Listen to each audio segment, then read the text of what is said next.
Okay, dirita sa balita mga higala si Congressman Duke Frasco.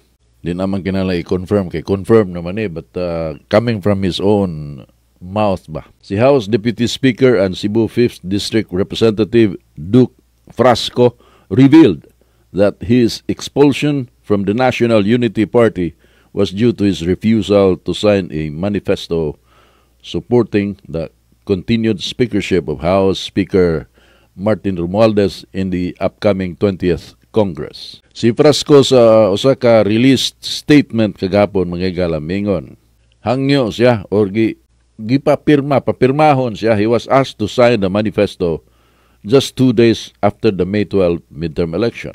Duha ka adlaw human ang eleksyon, giduol siya, papirmahon siya sa manifesto supporting Martin Romualdez nga magpadayon pagka-speaker. After weeks of consultations and careful reflections, matod pa ni Frasco, may desisyon siya nga di siya mupirma.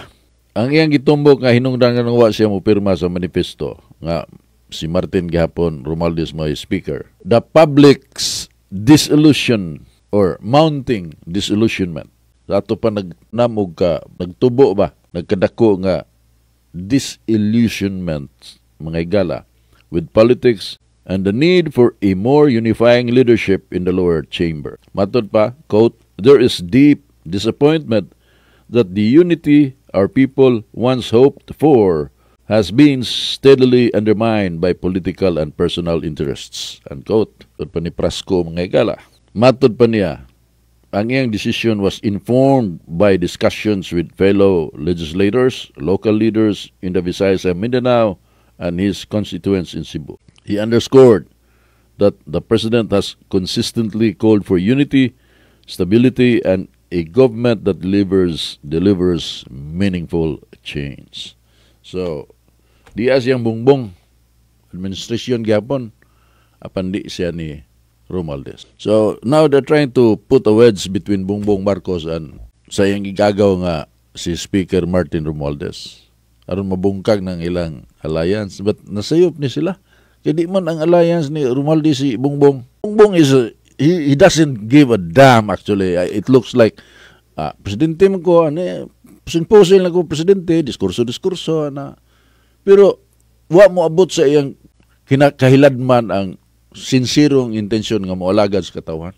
Mag-agad sa bunlut-bunluton ba? Kanang bunlut-bunluton. Wa siya kaugalingong direksyon. Bunlut-bunluton. Ang nagbunlut-bunlut niya, bunlut-bunlut, si Martin Romualdez o ang iyang asawa nga si Elisa Marcos. God save this country. So ilang hunahuna sa kampo ni Duke Frasco, ari sila musandig ni Bongbong. Di sila pasagda ni Bongbong. Biyaan nila si Martin Romualdez. I don't know, that is probably a fatal move. Ug atong basihan ang kanibang Machiavellianism ba. Kay ang ilang gihimo Machiavellian man.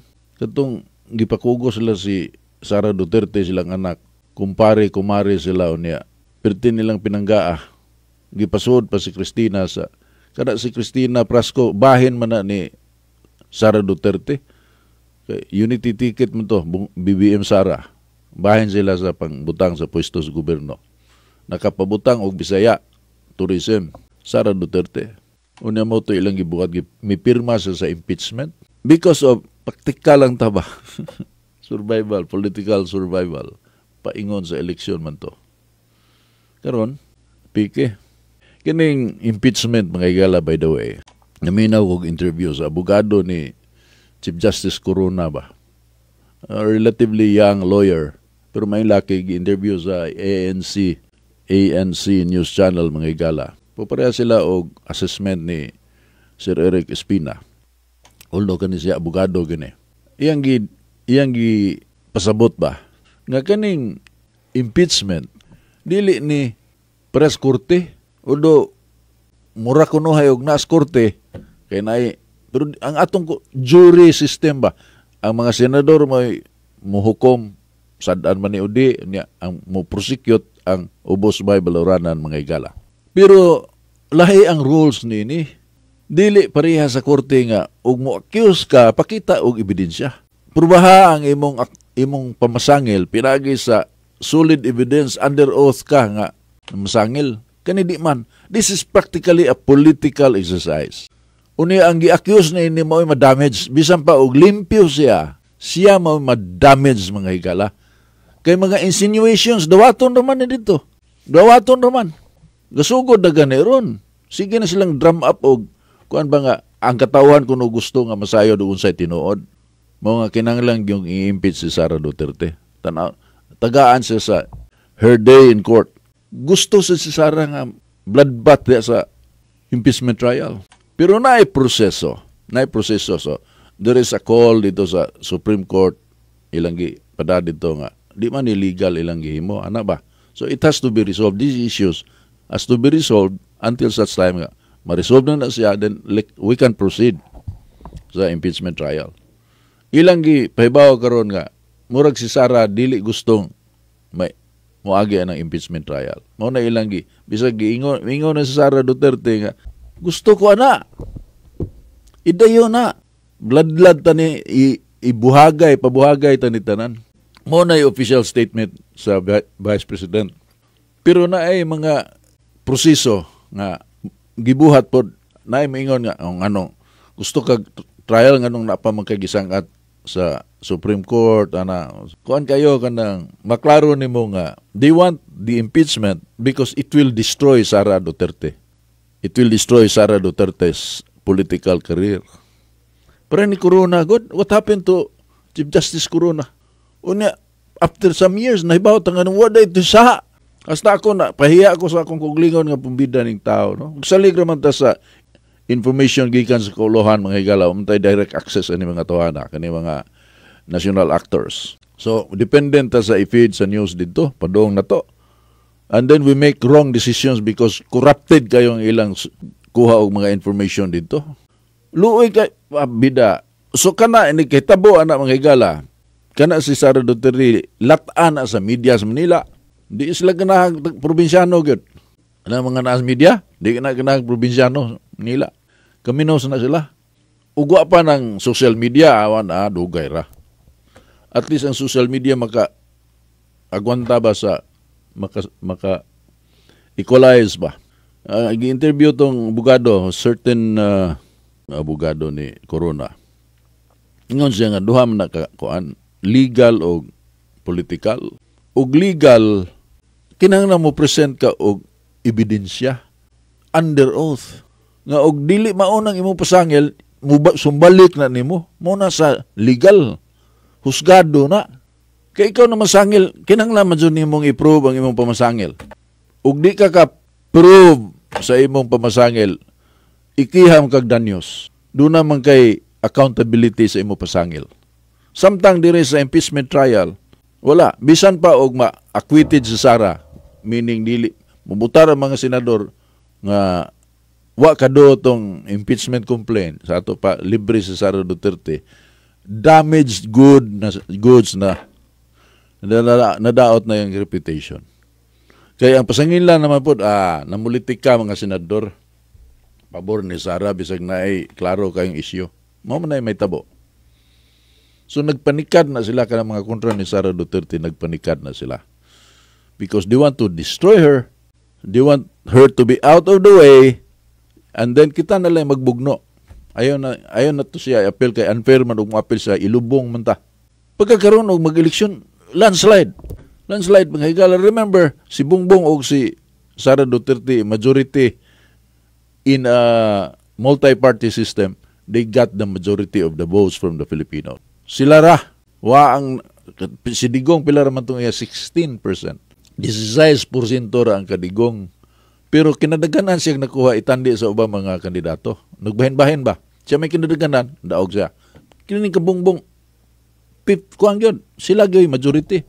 31 o 32% out of the votes, total voting population.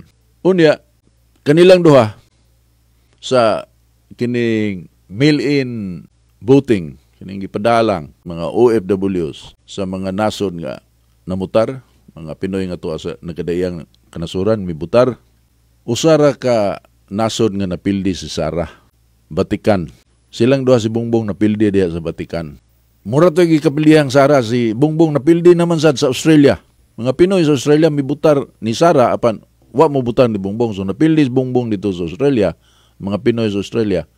Apan si Sara Duterte nakadaog. Mas daghan og boto si Sara ikontra ni Bongbong kung tandion silang duha. Ug di ka mo tuo, ug ikaw nagtuo rather nga si Bongbong Marcos nakadaog on his own merit, you must be an idiot. You must be you're crazy. You're delusional mga igala. Di kadaog to, ug wa pa si Sara oy. There's no way makadaog. Mabitaw na ning kamot sila nga makuha nila si Sara nga running mate only to stab her at the back. Gidunggab sa luyo mga higala. Kining atong gisulti matter of fact man eh. Di man eh hinimuhimo lang na tinuod man eh. So, ug eleksyonon karon or sunod semana ba mudaog si Sara oy. Kanang issue sa kining dili siya mo appeal sa ilang gibabagan ang impeachment complaint nga dili mo progress. Ang ipasanginlan nilang mibabag ang kampo ni Sara Duterte. Doon na epekto sa survey mga higala. Doon na epekto. Ug ila sa gihapon gi-drum up kining media sa kauluhan mga higala pura gaba lang sa lawayon gyud. So unsa may balita? Headline: approval rating ni VP Sara mi tibugsok. Mao na headline, mi tibugsok, dropped. Dako og drop ang approval rating sa Vice Presidente sa survey sa social weather station. Kuninitan to nga balita, dako drop pero basaha ang balita. Tinuod man 7 points. Gikan sa 57-50 na lang. Oh, pero kinsa may ang sunod nga national leader, ang presidente pila man diya sa 28. Mating normal de size. Wa ko'y figure karon pero naa diyang napita. Siya'y kinatasan og approval rating. Uy. Pero ang balita, ang tibugsok ang rating. Mo'y gihatagag premium ang balita nga. Mius-us. Pero what actually happened is siya gihapon ang kinatasan og approval rating. Layo ra kayo ang kasunod. So, mo na'y problema sa mga politiko. Unsaon nila pag papaon na si Sara aron. Sila nala'y mag-away. Kay unfair man o papilon sa duwa. Winner naman dito. They're trying their best. Spending millions of people's money aron lang ma-impeach si Sara Duterte. The worst part mga igala, this is the worst part. Kung sabo ang mga komunista, hindi man ko mag-ang-ang anang red tagging, illegal ang red tagging. Nili eh, nganong di man mumuangkon komunista mo? Ikawam na ninyo o kumbinsido mo sa inyong ideolohiya, then admit it. And argue your case. Mutago mo nga, unsam day mo na yung mga estudyante inyong pagrekruto no, na takulahaw lang namatay sa encounter. Mga kuan unta, dunay hayag nga kaugmaon, mga batanon nga dunay utok, unya masud anang LFS, bayan, unsa nang inyong mga gipanghinganlan dihang mga organisasyon, unya takulahaw lang nga mugawas balita nga namatay sa encounter, unya di mo muangkon nga komunista mo. Minuang na. Komunista man yun. Ang ilang ideolohiya ba? Sige na silang dawat o kwarta gikan sa gawas. Anyway, mga higala, ga-combine forces ni sila karon just to get rid of the Vice President. Out of the way for the 2028. Kay ug tangtangon nimo si Sara Duterte, kinsa may naa sa picture makita nimo. Kinsa may makita nimo. I mean, let us be honest. Si Risa Hontiveros, si may paybaw nga willing andam siya. Ikaw magpresidente, kaluod ni mo eh. Luod kayo. Pero na yung mga nasa akadim nga mo butar niya, ilaha na. Pero it doesn't mean nga mirespeto ko na lang decision. Well, it's your decision. Pero di ta magkuyog ng dapita. And number one, di ko gusto og mga hipokrito nga mga tao. I hate hypocrisy mga higala. I really hate it. Sa bata pa ko, katubo dyan ko, rebuilde ko, sa akong ginikanan. Nganong musubay man ta ng agianan nga, nilami, di man na mao. And I was proven right. Bata pa ko adto. Ang sipiat lang nako kay, wa ko makigbarkada o mga maguwang pa nako ba. I should have, kay mas nindot ng barkada ni mo, maguwang pa ni mo, highly mga edukado ba, kay makatuon ka, kaysa ikaw mo'y leader sa gang, ikaw may leader sa inyong gang. Wa kay makuha ang imong mga sako magsunod-sunod nimo ni ikaw wa kay buot gatuo kag sakto ka. Mao na akong nitabo nako. Sayang. Kining politika sa ato ha. Kana yung giingon ni kani gobernador butangan sa nato gamayng prinsipyo ang politika. Mas mutuo ko ana. Mas honest na siya kaysa maghisgot-hisgot kag prinsipyo. Dili mo sibo na sa politika na to kanang mao atong himuong barometro kuno ang prinsipyo. Kisa may nay prinsipyo in our politics. Kanang ay daghang mga hipokrito ay tarong kuno tarong bugod. Nakapabor lang. Disente kuno disente kay nakapabor man. Pero kuwatan sad dako sa buaya sang dako. Tinuod na. Pero disente nga buaya. Buaya. Ayun na lang ko hilas-hilasa. Bida. So kuan nga butaran na to ang naiprinsipyo lesser evil ana ba butaran na to ang dunay mahimo ayaw ng moralidad nga kuan barometro kay tumban-tumban na nila unsa ilang plano now pakapin na lang na ug maayo na siyang tao para nang Nestor Archibal example wa man ginay bahas og corruption si Nestor Archibal kanang may alaga sa gobyerno niya nangawkaw kanang bisag pagduda lang, wala. Itandi kita, example gyapon nilang Joy Dalos, nilang Idorama, Miligyag Manok, mga nang issue ba? Wa man na siya. Sila Raymond Garcia, dagang issue nga korupsyon. Bisag unproven, pero mihungaw ba, kanabang gibaniog. Amo na issue. Naay usaan na ni Nestor Archibal. Wala. Yun na ba? Pero pagkapina, ang importante, duna ba'y mahimo ning tuwana alang sa publiko. Unsa may ang plano?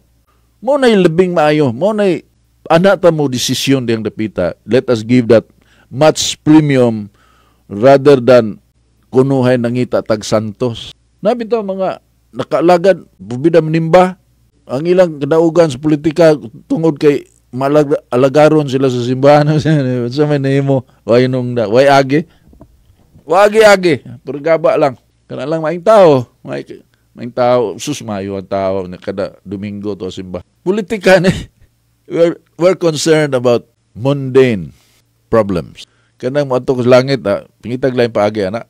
Ayaw iagi nagpolitika na imong padong sa langit. Prangka istorya. Ato ka langit, ayaw diri sa politika. Kay dili na musibo diri.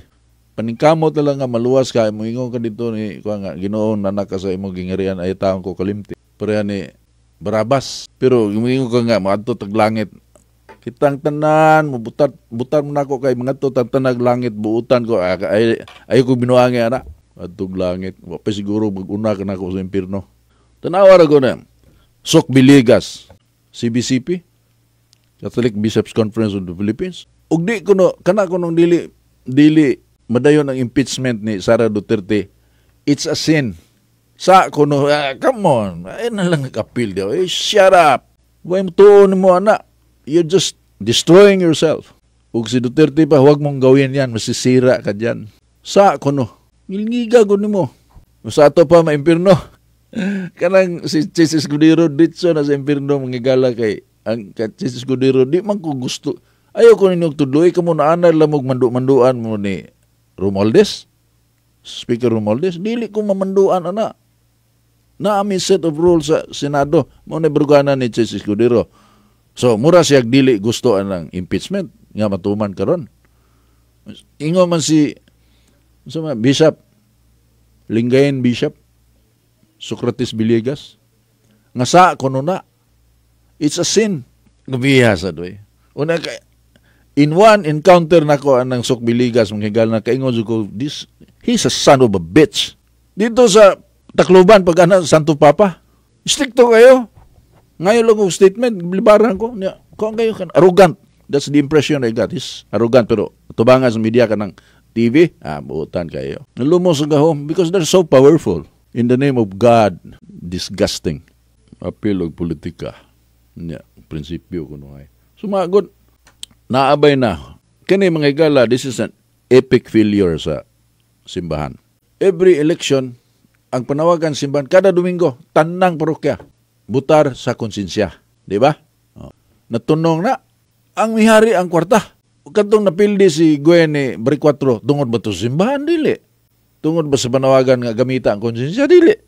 Ug buklaim sila na ngilad pod kay di man tinuod. Desisyon sa mga tao giluod silang Gwen. Dili tungod kay naikasulti lang nga gamita ang konsensya because for many electoral exercises kana maong panawagan failure na.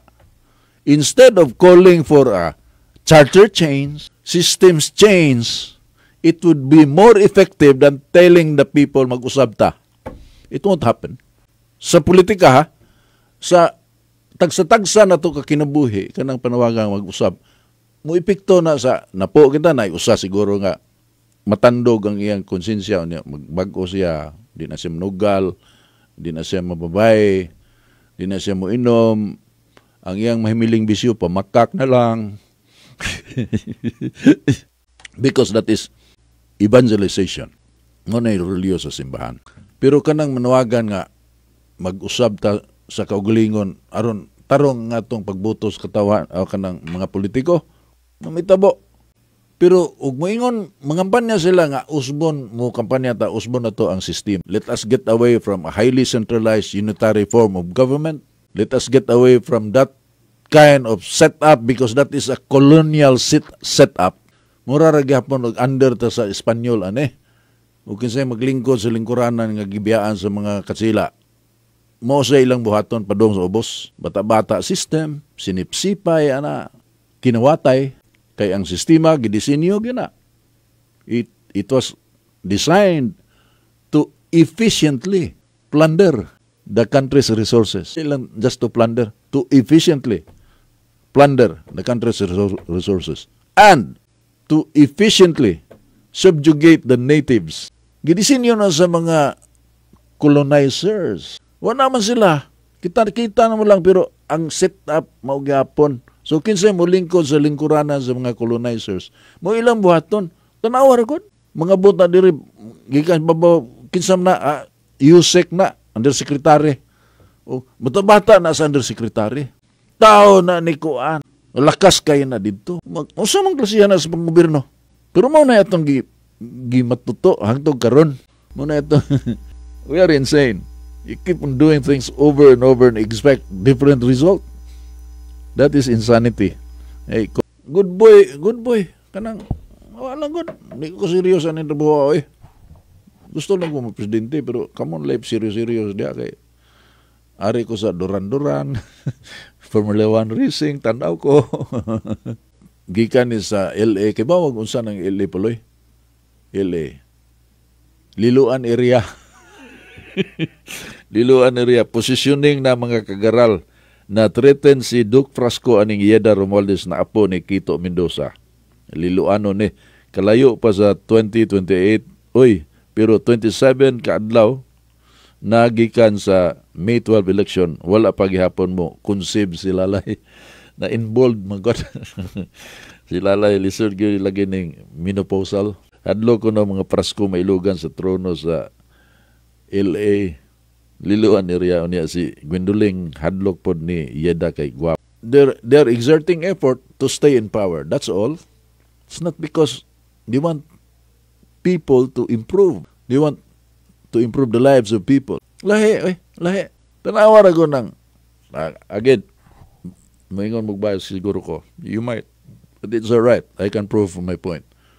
Tanawa ra ko ang kampanya sa BOPK. Panglantaw sa nahanon niya. Naay agi. Naay track record ba? Ang uban, naa. Yung dagang ko nung nahimo si Gwenzo, yung dagang nahimo. Katong CICC. CICC sa inyong kagaral. CICC, wag ito, gilabay. Katong kwarta bilyon to. Mura lang, gilabay. Ang tinaro nga politika na kanang South Road Properties, mga higala, SRP. Utang gina, Cebuano, Cebu City gina nga project. Ang involvement na sa nasyonal, pagpirma, aron makalon ang kanang government guaranteed loan plus kasada kanang highway dia 10%. Pero tanawa unsay produkto, unsay kukay nahimo, pila ka libo ang nakakitag trabaho dia. Digi nang produce og kwarta ka ng dapita diha. Kana rong umaabot nga himuong adlawan ang gabi, himuong day ang night. That's a good project. Doon ay vision ba?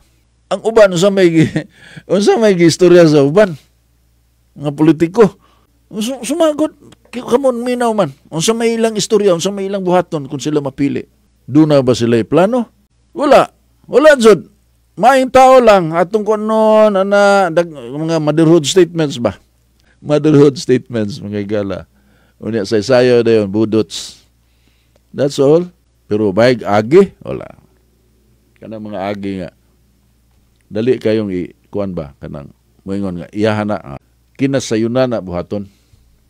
Kanang mga bagong daan gitukod bukid sayon kay na buhaton na may kwarta.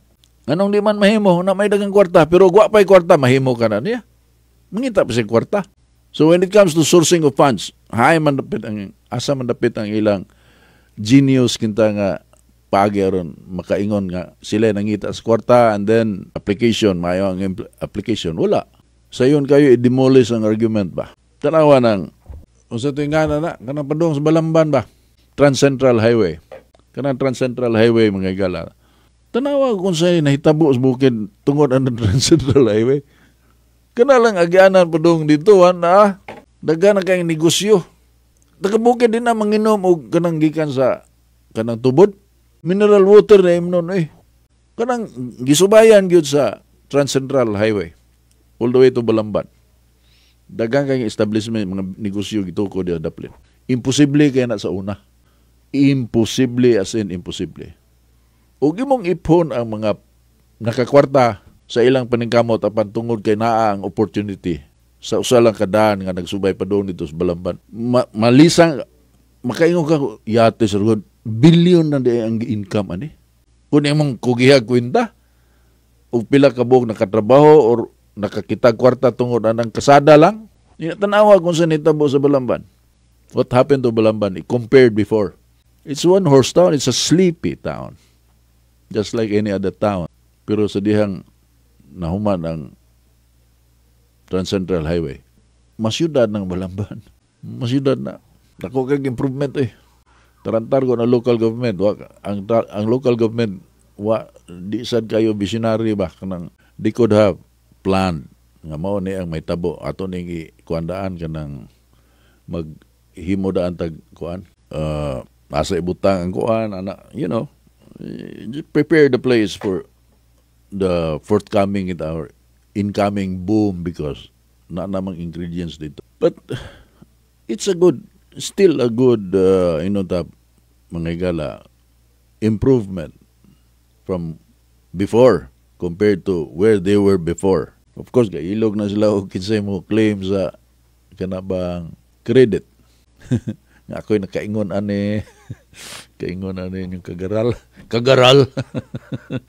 Wa mo nahimo wa pa ng kasada nga misumpay dito. Unya ang pag-convince sa mga negosyo nga so dire. Nana, invest mo dire. Pag-invest buto.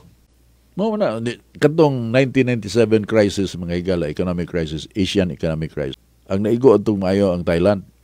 Gihimot sa Thailand, what they did was utang sa World Bank, di-finance nila sa plano. Zoning, dito ang mga factory sa kuwana na, gidrawing daan ba? O nagihimog daan. Gahimo sila dagkong daan. Pero samtang gahimog daan, ang plano, ang mapa, gibaligya na. Kamo, ikaw, Toyota, sa mga dagkong kumpanya, global companies. Invest mo diri. Karon barato pa. Para ba ng pre-selling bitaw kondo?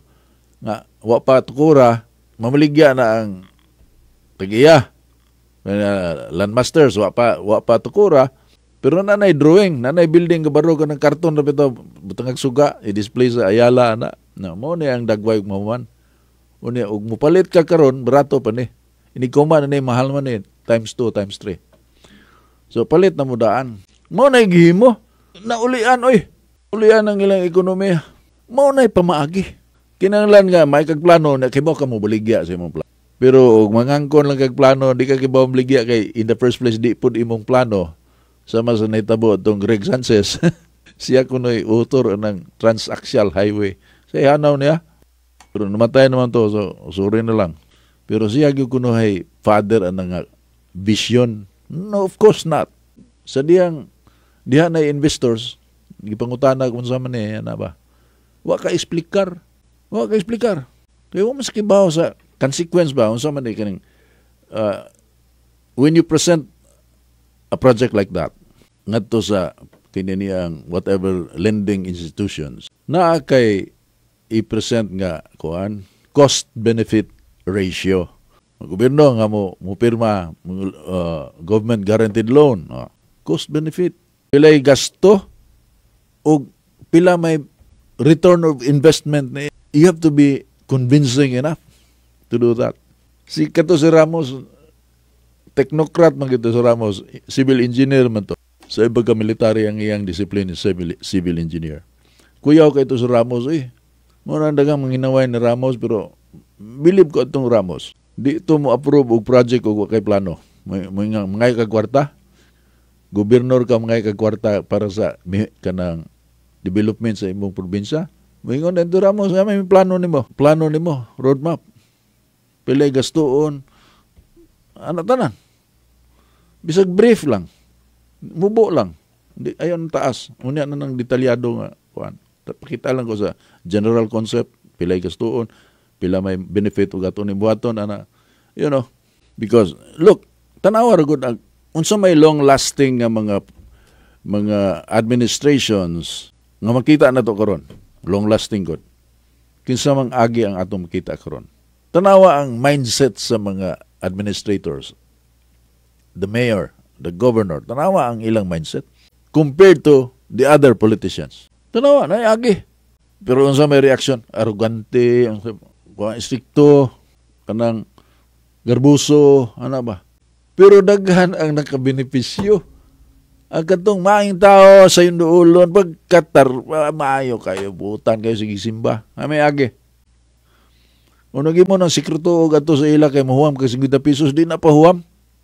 Ug mapahuam galing na may agom ka sakit nga pulong nga balik-balikan kag paningil. I mean, that's the profile. No one in particular, but that's the profile of sa yung duulon. Panugi mo ng sugdo og tanaw, may agi aning wa man di ay gyud, puro salita lang ba. Way agi. Alang sa kayuhan sa katawan. Kanang presidente unta gyud. Lain bisag kuan kay natuman ko na yung panaad 20 pesos ang bugas. Ridiculous gyud kayo. I mean, kami knows gyud, these people think we're really stupid, no? Si Seno, Sir, good morning. Kana si Sok Villegas, dako kayo na siya epekto sa mga Katoliko hinungdan daghang na minus na mutuo sa sigig sangyaw sa mga pare. O gusto man kaya na siya mamulitika si Villegas, mugawa siya sa gobyerno, mulansar, presidente o senador, aron makita daghan bang mutuo niya. Ako usak ko sa di mutuo niya. Sorry to say this. Hindi ko mutuo na niya as a person. Wala